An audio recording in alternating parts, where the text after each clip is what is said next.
What if I told you a 25-year-old can achieve greater savings by investing from age 25 to 35 than a 35-year-old can achieve by saving for the rest of their life? In this video, what every millennial should know, aka the time value of money. Stay tuned, millennial required information coming up.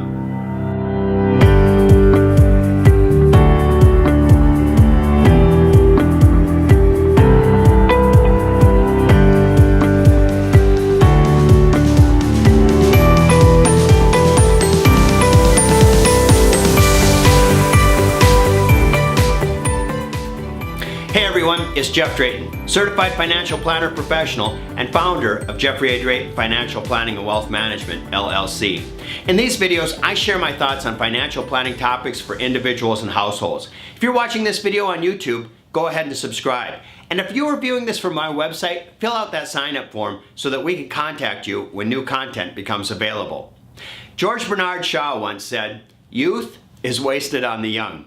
Well, I don't know if that's true, but there is something that young people far too often do waste that is among the most powerful wealth-generating investment tools, possibly the most powerful investment tool, and it is something that they have in greater abundance than anybody else. It's not a stock, it's not a tax strategy or a particular type of retirement account. It is simply the wealth compounding power of time. This is what financial planners and investment advisors are referring to when they speak of the time value of money. You see, when you put your money into an investment and leave it alone, simply letting it grow to continually produce a return, you achieve a special kind of investment return. The name for this is a compound return. It comes from making an investment, having that investment produce a return, and then having that investment return later achieve its own gain or investment return.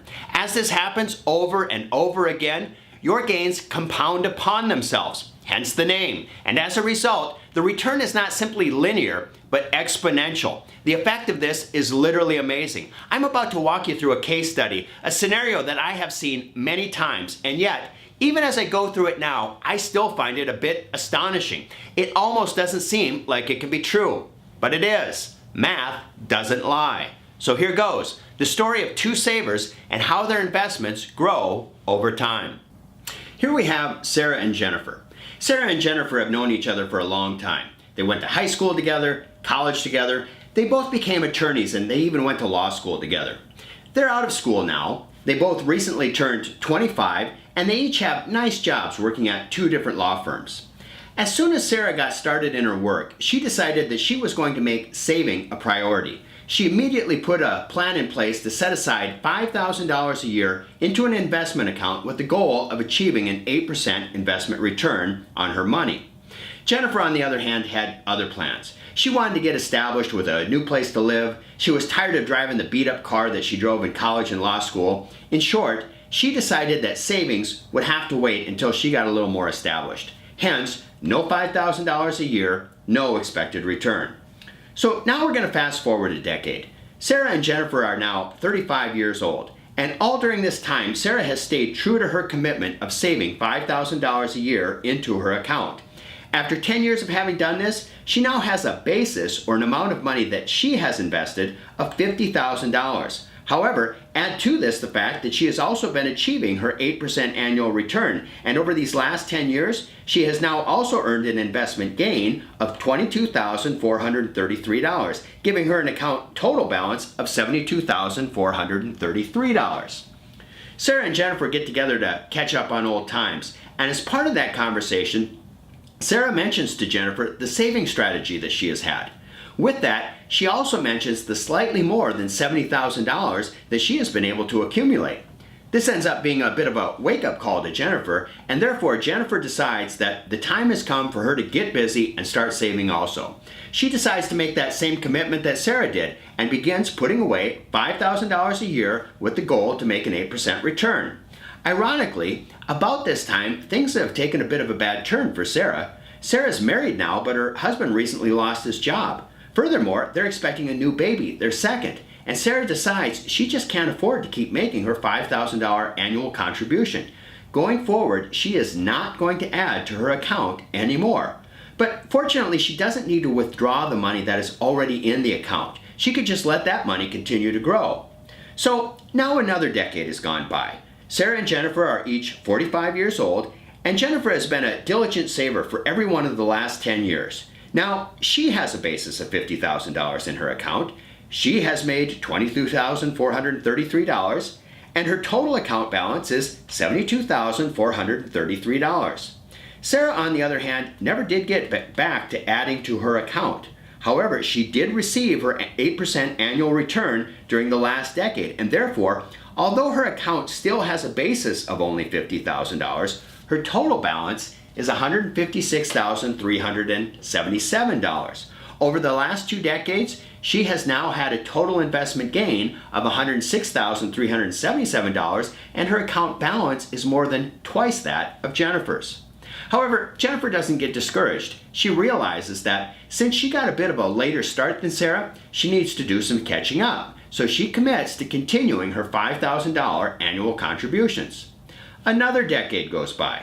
Having continued to save $5,000 a year each year for the last decade, Jennifer's account now has a basis of $100,000 and a total balance of close to $230,000. Sarah, however, despite not having added anything to her account, is still ahead of Jennifer with a balance of slightly more than $325,000. Another decade goes by, and Jennifer keeps adding to her account. Now at 65, Jennifer has a basis of $150,000, an account balance of over $500,000, and yet she is still behind Sarah by over $150,000.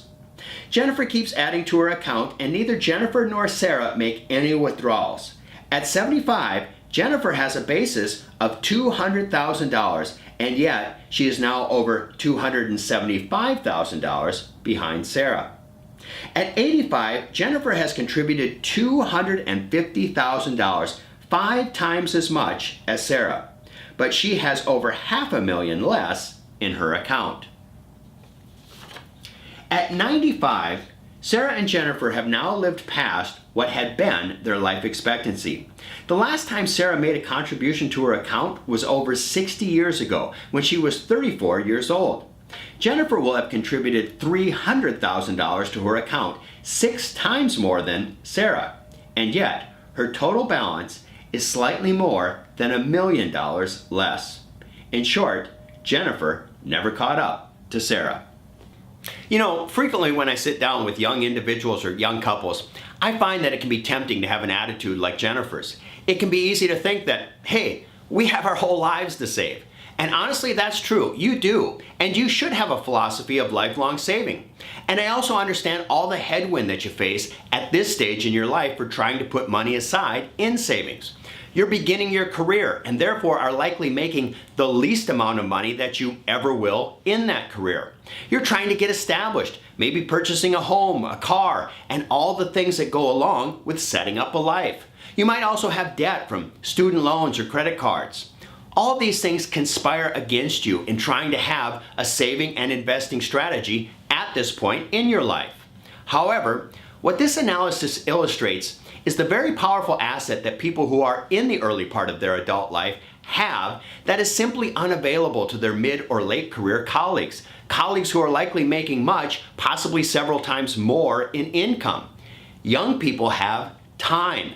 In the military, they might refer to this as a force multiplier, something that makes a smaller force much more powerful. Sarah invested $50,000, and had that $50,000 been left alone, it would have grown to more than $7.3 million by the end of her life. Sarah's money became a sum nearly 147 times more in those 70 years than what she invested. Jennifer's $300,000, which also grew to an impressive sum of money and only began being invested 10 short years later, grew to a sum that was not quite 21 times more than what she invested. Therefore, I often give this advice. Start saving. If you have debt, get it under control. Consolidate it to a manageable interest rate and do not add to it. Defer some of your lifestyle goals. Hold off on the big house or the fancy car. And most of all, get some savings working for you now. Every dollar that you put away now will be worth many times the dollars that you will save even a decade from now. One last point about the benefits of being a young saver. Something that I hear on occasion from this or that supposed investment expert goes along the lines of, just put your money in an S&P 500 index fund. Over the long term, no money manager is going to beat the S&P's return. It's not that this is an inaccurate statement. Over long time horizons, many years or decades, it is very difficult to beat the return of indexes such as the S&P 500, Russell 1000, or something similar, especially with a portfolio that has been carefully adjusted to have an equivalent amount of risk. In that case, some would say it's impossible. However, there was a caveat in that statement that is all too frequently either missed or ignored. The caveat is over the long term.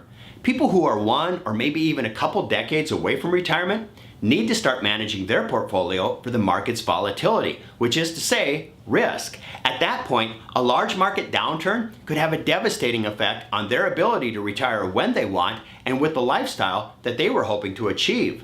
However, when you are 40 years away from retiring, that risk is less of a concern. You have many market cycles in front of you to recover from such a downturn if and when it happens. At this point in your life, a strategy of using index funds might be perfectly viable. Therefore, starting your saving and investing young gives you the added advantage of being able to use an investing strategy, investing in index funds, which are frequently the most inexpensive and efficient investment options available. For a young saver, this might just be a great fit. I'm Jeff Drayton. Thanks for watching.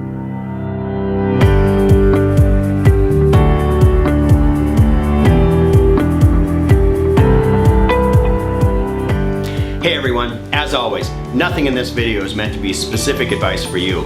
Advice like that can only be had by working with a financial planner, someone who knows you and your situation.